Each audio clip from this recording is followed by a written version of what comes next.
Supreme court के आईनी bench ने सानेहा 9 मई से मुतालिक जुडिशल कमीशन की तश्कील के मामले पर तहरीक इंसाफ को मजीद दस्तावेजात जमा कराने की मोहलत दे दी। जस्टिस समीरुद्दीन खान ने इस्तफसार किया कि आप इस दरख्वास्त में इस्तिता क्या है। वकील ने जवाब दिया कि 9 मई के वाक़े पर जुडिशल कमीशन तश्कील दिया जाए। 9 मई के मुलजमान को किस अंदाज से प्रोसिक्यूट किया जा रहा है।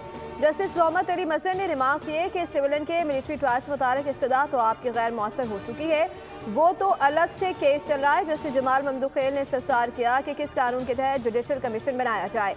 आपने अपनी दरख्वास्त में लिखा है कि 9 मई वाक़े में दर्जनों शहरी जांबाक हुए। क्या आपने 9 मई को जांबाक होने वाले किसी शहरी का डेथ सर्टिफिकेट लगाया है?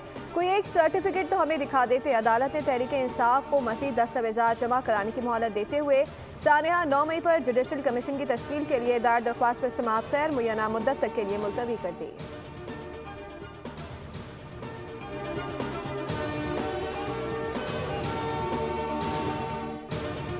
और जजेस तकर्री के लिए कायम जुडिशल कमीशन का इजलास आज होगा। चीफ जस्टिस पाकिस्तान याह्या अफरीदी इजलास की सदारत करेंगे। इजलास में लाहौर हाई कोर्ट में एडिशनल जजेस की तैनाती के लिए 8 सेशंस जजेस के नामों पर गौर होगा।